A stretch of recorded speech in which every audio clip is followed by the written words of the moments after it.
Donc, je vais parler du comportement sous charge axiale, ensuite du comportement sous charge transversale. Donc, lorsqu'on applique progressivement par palier, généralement 8 paliers, une charge axiale de compression en tête d'une fondation profonde isolée, on observe un renforcement progressif de celle-ci en fonction de la charge appliquée. Donc, si tu as ta fondation là et que tu commences à appliquer une charge, par exemple, tu appliques 1 kN, 2 kN, 3 kN, plus tu vas augmenter la charge que tu appliques sur la tête de ton pied dans le sol, plus le pied va s'enfoncer. Bah, ça c'est presque évident. Donc ça c'est en fait le comportement sous charge axiale. Lorsque tu appliques une charge axiale sur ton pied, alors il va s'enfoncer. Donc ça c'est un essai de chargement de pied. Et généralement voilà le principe général. Donc on a euh, on a notre pied là et on applique ces charges par vérinage. Donc il y a ce vérin là qui appuie le pied qui s'enfonce et les différents paliers de pression exercée ou bien de force exercée sur le pied peuvent être enregistrés. On va revenir dessus ultérieurement lorsqu'on va commencer à faire les calculs. C'est juste pour qu'on comprenne le concept. Le concept est très simple. Tu appliques une charge axiale sur le pied, il va s'enfoncer. Les calculs, on va revenir dessus. Mais le principe général du comportement sous charge axiale, le voici pour un essai de chargement. J'ai essayé de synthétiser ça sur une diapo pour que ce soit facile à comprendre. Donc le principe est très simple. Il suffit d'appliquer une charge constante sur la tête du pied, une charge qu'on va appeler QI. Pas, comme on a vu, pas le vérinage, comme on a vu tout à l'heure. Et on laisse cette charge pendant une certaine durée. Généralement, la durée peut être d'une heure. Et pendant cette heure-là, on enregistre en fait le tassement à des intervalles de temps réguliers. Généralement, chaque 10 minutes. Donc on va appeler STI. J'ai appelé ça STI, le tassement final. Ça veut dire que je mets une charge QI, disons 1 kN, et je laisse pendant une heure. À chaque 10 minutes, j'enregistre le tassement qui en résulte à chaque 10 minutes. Et à la fin, donc à 60 minutes, je note le tassement final. Pour ceux qui connaissent l'essai pressiométrique, ça ressemble plus ou moins à la méthodologie de l'essai pressiométrique. Donc là, j'ai ou bien l'essai odométrique aussi. Donc là, j'ai une charge appliquée et un tassement final. Pareil, ensuite, je passe à la charge suivante, QI plus 1. Donc j'exerce comme j'étais à 1 kN, je passe à 2 kN par exemple. Je laisse pendant une heure encore, sachant que chaque 10 minutes, je note l'enforcement. Donc, à, à près 60 minutes, j'ai une valeur de tassement encore STI plus 1. Donc ça veut dire que je vais répéter cet essai N fois, plusieurs fois, mais je dois le faire au moins 8 fois, un peu comme dans le cas de l'essai pressiométrique, pour avoir au moins 8 paliers pour pouvoir interpréter l'essai. Donc, ce qui fait qu'à la fin de mon essai, j'ai un couple de coordonnées ayant pour une charge à appliquer, j'ai le tassement final correspondant après une heure. Avec ces valeurs, qu'est-ce que je peux faire? Je peux tracer une courbe. Je peux tracer une courbe où en abscisse, la courbe 1, la voici. Où en abscisse, en fait, j'ai les différentes forces à appliquer qui sont là. Et en ordonnée, j'ai le tassement. C'est-à-dire que j'ai appliqué telle charge pendant une heure. À la fin, j'ai eu tel tassement. Après, j'ai appliqué telle charge. Après une heure, j'ai eu tel tassement. Donc voilà la première courbe que je peux tracer. Cette courbe est importante. Pourquoi? Parce qu'elle permet d'avoir ce qu'on va appeler la charge de fluage. La charge de fluage, en fait, c'est généralement une charge importante en géotechnique. C'est un peu comme dans l'essai de métrique, on parle de charge de préconsolidation. Donc, c'est tout simplement la charge à partir de laquelle la déformation du sol devient très importante. Donc, ça veut dire que cette charge est importante. Pourquoi? Parce que je sais que si je reste en dessous de la charge de fluage, si ma charge réelle qui sera appliquée pendant la durée de vie de l'ouvrage, si elle est inférieure à la charge de fluage, alors je sais que mes déformations ne seront pas très importantes. Du coup, je suis dans la sécurité. Or, si ma charge est supérieure à la charge de fluage, ça veut dire que les déformations seront très importantes, donc mon pieu risque d'entrer en rupture. C'est ça en fait la pertinence de la charge de fluage, parce que ça fait la différence entre, globalement, la différence entre la zone où on est en sécurité et la zone où on ne l'est plus.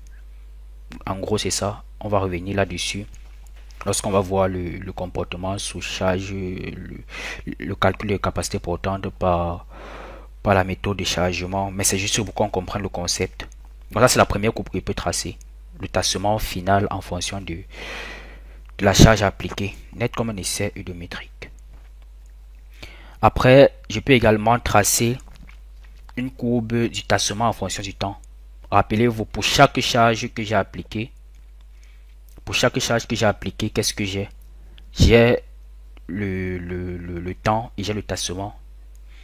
Et ça vous rappelle quoi? Ça vous rappelle l'essai odométrique et toujours où pour chaque charge appliquée, on a le tassement et la contrainte appliquée. Et ça, avec le graphique, là, on peut avoir le coefficient de consolidation CV.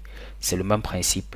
Donc, pour une charge appliquée, j'ai par exemple appliqué, disons, prenons la charge de 4000 kN. Chaque 10 minutes, à 10 minutes, j'ai eu un tassement. À 20 minutes, à 30 minutes, à 40 minutes, j'ai eu un tassement. Donc, je peux tracer également cette courbe-ci. Ça me permet de voir en fait l'évolution du tassement en fonction du temps. Pourquoi est-ce que c'est important cette courbe? Parce que cette courbe me montre que lorsque je suis... Voici la charge de fluage pour ce cas ici. Je viens d'expliquer la charge de fluage, ce qui a été appelé RCCR. Donc le RC, ça veut dire la résistance en compression. CR, c'est creep en anglais. Creep, c'est veut dire fluage en français. Donc la charge de fluage, qu'est-ce que je constate? Je constate que quand je suis inférieur à la charge de fluage, la déformation n'évolue pas tellement dans le temps. Or, dès que je dépasse la charge de fluage, regardez comment ça commence, les déformations commencent à évoluer. Je commence ici là à peut-être 12 mm de tassement, et après une heure, je me retrouve déjà à combien? Je me retrouve déjà à presque 16, en fait presque 16 mm. Donc ça veut dire que quand je suis en dessous de la charge de fluage, je suis sûr que dans le temps, le tassement ne va pas augmenter. Donc lorsque je vais installer ma fondation, la probabilité pour que le tassement augmente est très faible. Donc le tassement du pieu va se stabiliser après un certain temps, dans tous les cas. Mais si je dépasse la charge du fluage, je risque d'avoir un tassement du pieu qui continue à évoluer, parce que ça c'est après une heure. Vous imaginez que si après 2 heures on continue, il va continuer à évoluer. Après 10 ans, il sera ici en haut, il va sortir de l'écran. Donc c'est pour rire, mais en gros c'est pour dire que tant que ma charge est en dessous de la charge de fluage, je sais que le tassement risque de ne pas évoluer avec le temps. Par contre, si je suis au-dessus, ça risque d'évoluer avec le temps, donc j'ai un risque de rupture. Ça, c'est la pertinence de cette courbe-ci, et ça rejoint ce que j'ai expliqué ici, dans la courbe de T en fonction de S.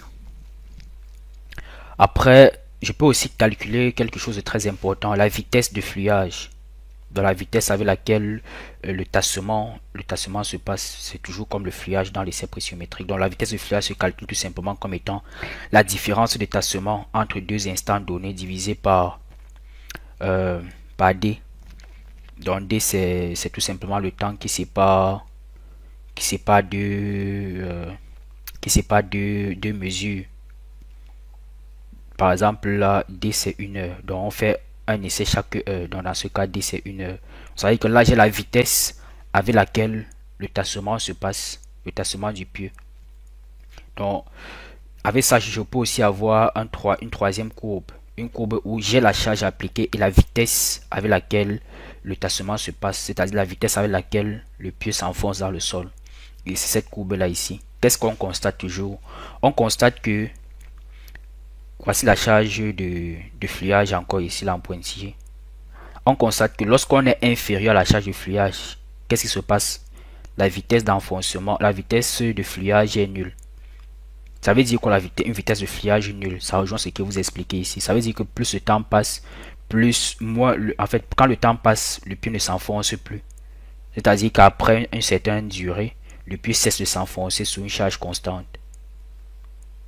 Par contre, lorsque je dépasse la charge de fluage, je me rends compte que sous une charge constante, le pieu continue à s'enfoncer avec le temps.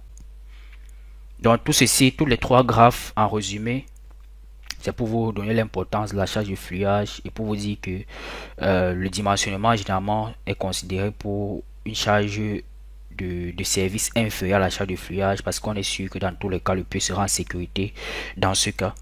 Et généralement on définit la rupture. Donc on définit la rupture du pieu puisque quand on fait l'essai il faut s'arrêter à un certain moment. On définit la rupture du pieu lorsque l'enfoncement est égal à B sur 10, donc B étant le plus petit côté de la base de la fondation.